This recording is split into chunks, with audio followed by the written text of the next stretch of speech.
Brazilian Grand Prix forms the final part of a triple header which saw a race in Texas and Mexico. Max Verstappen is aiming for his 17th victory of the season and 4th sprint of 2023, but it's expected to face stiff competition from Mercedes as they managed to win all races into Interlagos in the last few years. The Brazilian Grand Prix was held in 1972 for the first time, but only including the official F1 calendar for the following year. Home hero Emerson Fittipaldi won the first official race in 73 to the delight of the locals. He also managed to win in 74 and 75, a Brazilian one again, but it was Jose Carlos Pace, after whom Sao Paulo was named after. In 78, the Brazilian Grand Prix moved, but by 79 it returned to Interlagos. 2 years later it moved to Rio. The Interlagos circuit had fallen into disrepair, and the rise of Nelson Piquet called for a race in his hometown. Local hero won twice, 1983 and 1986. In 1990, F1 returned to Interlagos and hasn't looked back. No fewer than 5 Brazilians have won multiple times in their own country. Emerson Fittipaldi, Nelson Piquet, Ayrton Senna and Felipe Massa did so twice, yet the most successful driver in Brazil is perhaps one of the least liked man, Alain Prost, who won 6 times. Schumacher is the most successful driver at Interlagos, though, with 4 victories. Vettel and Hamilton have both won 3 times. Fittipaldi, Senna and Massa won 2 races at the circuit, while Prost only won one of his 6 Brazilian victories at Interlagos. Ferrari are the most successful team with 9 victories, although McLaren have 8. The Interlagos circuit is not as high as the Autodromo Hermanos Rodriguez, but it is 786 metres above sea level. There's also thin air at Sao Paulo. A lot of power is needed for the long straight, as well as the Senna S's, the second sector, with Pinarano and Bico Passo as also demanding a lot for the driver in the car. But Sergio Perez has a mistake in his home race and therefore did not score any points in the World Championship. His lead over current number 3 Lewis Hamilton shrank by 19 points. There's only a gap of 20 points with only 3 races in the sprint remaining. Will Red Bull hold on to take one to win a Drivers' Championship for the first time? Who knows, but the 33-year-old will have to change his mind and keep Hamilton behind, and that will not be an easy task.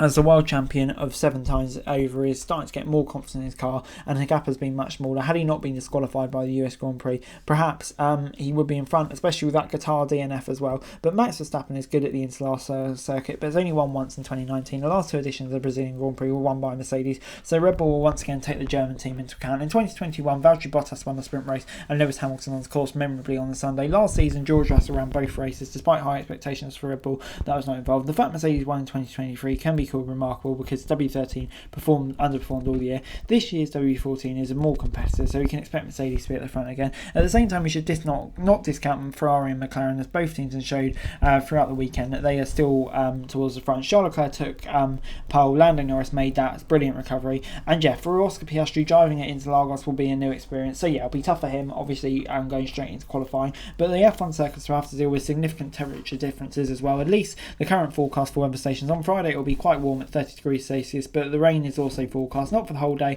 but the chance of rain during first 3 practices is 60%. No rain during qualifying, and it will also remain dry on Saturday and Sunday, so it'll be around 25 degrees, and a day later it will be down to 22. This means a big challenge for the teams who only have 1 free practice in warm conditions to determine setups for the rest of the weekend. With such large temperatures, a car can work well on a Friday, but maybe not on a Sunday. So it will be an interesting one. In the UK, the times for this weekend: 2:30 to 3:30 for practice 1, qualifying 6, sprint shootout 2, sprint race 6:30, and the Grand Prix gets underway at 5.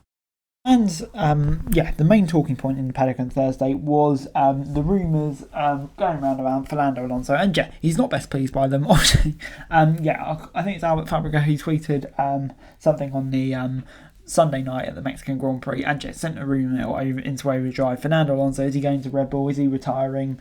It was pretty crazy stuff, I have to say. But that's all been denied now and looks to kind of be sorted. Fernando isn't best pleased about it, but I bet he wishes he was in that Red Bull with the current pace of Aston Martin. In practice 1, it was a Ferrari 1-2 with George Russell behind, just a tenth of a bit behind on the medium tyres. Ferrari's on softs, but most of the top runners, Verstappen, Perez, Hamilton, etc., didn't actually set a lap on soft tyres, so it's kind of a hard session to read.